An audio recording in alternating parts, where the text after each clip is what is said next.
Hello everyone, and welcome to World War II at 80.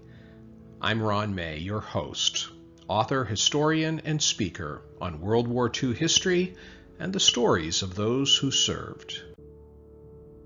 We continue with our 22nd episode today, focusing on the events and stories of October 1945. Throughout the month of October, service members from overseas began to return home, many of them receiving their honorable discharge from military service at Camp Atterbury near Edinburgh, Indiana. Families across the country joyfully welcomed home their loved ones' service members. While a great joy ensued in their return home, service members and their families had a difficult road ahead making the transition of life back together after years apart and the trauma of war. Servicemen came home to a severe shortage of housing. New homes had stopped being built during the Depression, and no new ones were built during the war years. It would take several post-war years before more housing became available, eventually resulting in a housing boom and the creation of suburbs. Although the housing shortage was a problem, the GI Bill of Rights provided returning service members many new benefits. Signed by President Roosevelt in 1944, the Servicemen's Readjustment Act provided, among other things, tuition exemptions and living allowances, allowing many veterans to go to college. The GI Bill was revolutionary and changed the career trajectories of 7.8 million of the 16 million men who fought in World War II. One of the men whose life was forever changed by the bill was Robert Patterson of Lindsborg, Indiana. Because he worked as a farmer, which was deemed to be one of the essential careers for helping fuel the war effort, Patterson had a deferment from military service. But it bothered him to stay behind as others went to war for their country. In 1944, a year after graduating from high school, Patterson decided to enlist in the United States Navy. On the day he turned in his deferment at the county draft office, someone asked him, "Are you crazy?" Following his naval training, Patterson helped ferry Army occupation troops to Japan. He was assigned as a Navy cook on the USS Proton, a landing ship tank, LST-1078, that carried troops and equipment. At the end of August 1945, the ship left Pearl Harbor on orders to deliver Army troops for occupation duty in Japan. Patterson never regretted his decision to enlist in the Navy. He said, quote, "It was one of the wisest decisions I ever made in my life. I doubt I would have ever gone to college if not for World War II." Following his discharge from the Navy, Patterson left the farm and pursued a teaching degree at Indiana State Teachers College in Terre Haute, Indiana. After graduation, he began teaching in Mooresville, Indiana schools. In 1965, he accepted a position as the assistant superintendent at the Mooresville School Corporation, which he held until his retirement in 1985. Patterson later wrote a memoir of his life which he titled Bob's Story. His was a full life of marriage, children, grandchildren, and great-grandchildren, and a fulfilling career, thanks in large part to the GI Bill education benefits. Patterson died in 2018 at the age of 92. One Morgan County, Indiana community leader, who neither served in the armed forces nor had a son serving in them, was as ecstatic at the war's end as those who welcomed home their returning loved ones.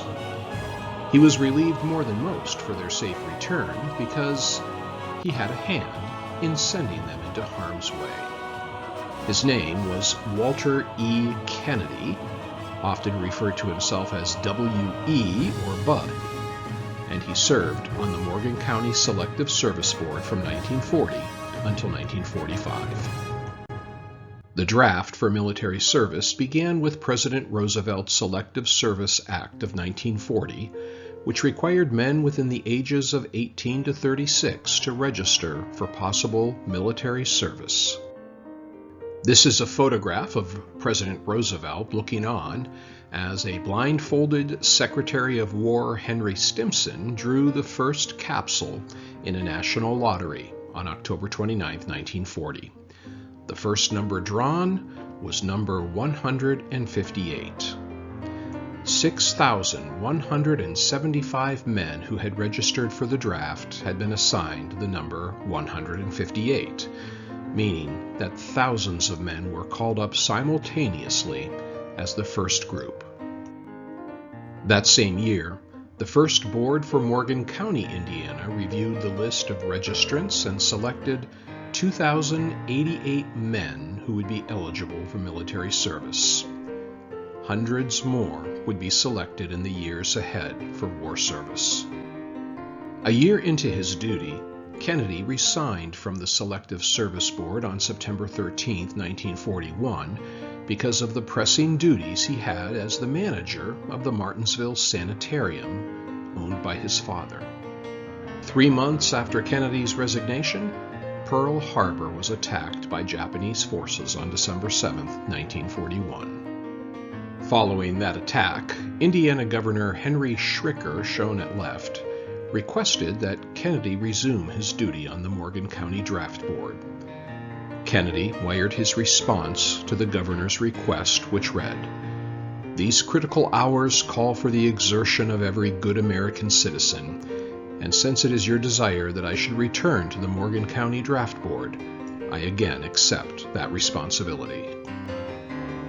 Kennedy extended himself even farther in 1942 and 1943 when he accepted the Navy League's appointment for him to be the chairman for the day-long Navy Day observances in Morgan County, Indiana. With the end of the war, Kennedy finally resigned on October 16, 1945, having served almost 5 years on the Selective Service Board for the county. During those 5 years, he saw the names of thousands of Morgan County men and selected many of them for war service, some of whom did not return alive. He knew many of those men and their families. It must have been an emotionally heavy task for a man whose primary occupation was managing a sanitarium designed to help and heal those who were sick. Kennedy died in 1985 at the age of 81. The month of October also brought letters home from service members on occupation duty in Japan. Fireman 2nd Class Cyril E. Richards of Ashland Township, Morgan County, Indiana, wrote a letter to his wife describing the ruins that he experienced in Nagasaki. Richards was serving on a U.S. Navy ship which had anchored in Nagasaki Bay on October 9, 1945. He joined a landing party that drove through the city, the target of the second atomic bomb. In his letter home, he wrote, "There aren't enough words in the dictionary that could start describing what I saw. It is the most horrifying sight I ever experienced. We drove for miles, and it was nothing but total destruction. Even the trees were flattened to the ground and splintered like shingles. It puts me in mind of a town of walking dead. It is the most pitiful mess I could ever imagine." End of quote. Richard's letter contrasted greatly with a letter written by Army military policeman Joe F. Goss of Martinsville, who was with his MP company in Kyoto, Japan, a city that had been untouched by the war. He wrote, "It really is a beautiful place. Everything is well kept, and they do use all of the available space. Even the rice paddies are bordered with flowers. All the gardens look like they were painted instead of planted." End of quote. Commenting in his letter on the native population, he wrote, "Japanese people are friendly. scared, and bewildered more than anything else. The beginning of the post-war era also saw the last war bond drive begin on October 29th. It lasted until December 8th. Titled the Victory Loan Drive, the assigned quota for Morgan County, Indiana was $363,200. It was expected that this drive would be led mostly by uniformed service members who had just returned home from combat. The appeal to them was to finish up their work and receive an honorable discharge. The number of those receiving discharges from war service would grow and continue in the months ahead. Learn more about World War II history during 1945 and the stories of those who served in my World War II trilogy, Our Service, Our Stories, Volumes 1, 2, and 3. The books are available for purchase on my website, ronaldpmay.com. To contact me for questions or to schedule me for a speaking engagement, email me at ron@ronaldpmay.com. Also, be sure to check out all my other videos on my YouTube channel at World War II History and Stories with Ron May. You will find a link to my videos on the YouTube tab from the homepage of my website. Please consider liking and subscribing to my channel. Thanks for tuning into this episode. Please share it with others who you think may be interested. See you next month for our episode 23, featuring the events and stories of November 1945 on World War II at 80.